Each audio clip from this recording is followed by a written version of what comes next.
আমরা যদি একটু আপনাদেরকে সারা দেশের কথা বলি, সারা দেশে কিন্তু যে সংসদীয় আসনগুলো রয়েছে সেগুলোতে ভোটের মাঠে এগিয়ে রয়েছে জাতীয়তাবাদী দল বিএনপি। এবং সেই উল্টো চিত্র যদি বলি, রংপুরের যে 6টি আসন, পুরো একছত্র যে নির্বাচন হয়েছে রংপুরে, সেটা কিন্তু একেবারেই বলা যায়। আমরা দেখেছি রংপুরের সংসদীয় যে 6টি আসন রয়েছে, সেই 6টি আসনের মধ্যে 5টিতে কিন্তু জামাত মনোনীত যারা প্রার্থী রয়েছেন তারা কিন্তু বিজয় হয়েছেন। এছাড়াও কিন্তু আমরা দেখেছি যে একটি আসনে রংপুরের যে কাউনিয়া পীরগাছা 4 নম্বর যে আসনটিতে রয়েছে, সেখানে এনসিপির জাতীয় নাগরিক পার্টি এনসিপির সদস্য সচিব আক্তার হোসেন তিনি কিন্তু জয়লাভ করেছেন। তার প্রতিদ্বন্দ্বী ছিল বিএনপি মনোনীত প্রার্থী এমদাদুল হক ভরসা। সেখানে কিন্তু প্রায় 10,000 ভোটের ব্যবধানে কিন্তু তিনি জয়লাভ করেছেন। এছাড়াও একটি বিষয় বলে রাখি যে রংপুরের যে 3 আসনটি রয়েছে সেখানে জাতীয় পার্টির দুর্গ বলে খ্যাত এই 3 আসন, সেই 3 আসনে কিন্তু একেবারে জাতীয় পার্টির স্থান এবার কিন্তু 3-এ। যারা সাধারণ রাজনীতিবিদরা বলছেন এটা কিন্তু একেবারেই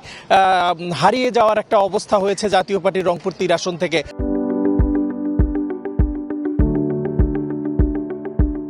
এবং রংপুরের 3 আসনে জামাত মনোনীত প্রার্থী যিনি রয়েছেন মাহবুবুর রহমান বেলাল, তিনি কিন্তু এখানে বিজয়ী হয়েছেন। তার প্রতিদ্বন্দ্বী রয়েছেন ধানের শীষ প্রতীকে যিনি রয়েছেন শামসুজ্জামান শামু, তিনি কিন্তু দ্বিতীয় অবস্থানে রয়েছেন। সব কিছু মিলে যদি বলি, রংপুরে কিন্তু 6টি আসনের মধ্যে 5টিতে কিন্তু জামাত মনোনীত যারা প্রার্থীরা রয়েছেন তারা জয়লাভ করেছেন।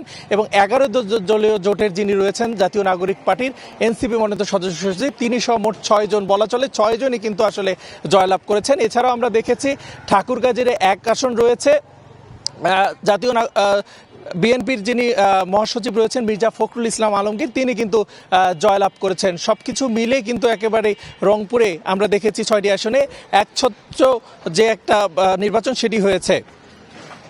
আমি এই মুহূর্তে চলে যাচ্ছি আমার আরেক সহকর্মীর কাছে গোপালগঞ্জে। গোপালগঞ্জের যে 3টি আসন, এই 3টি আসনের কিন্তু বেসরকারি যে ফলাফল, সেই ফলাফল ঘোষণা হয়েছে ভোর 4টার দিকে। জেলা রিটার্নিং কর্মকর্তা তিনি এই ফলাফল ঘোষণা করেছেন। তো এই ফলাফলে আমরা যেটি দেখেছি যে ইতিহাস সৃষ্টি করে বিএনপি এই গোপালগঞ্জের 3টি আসনেই কিন্তু নিরঙ্কুশ জয়লাভ করেছেন।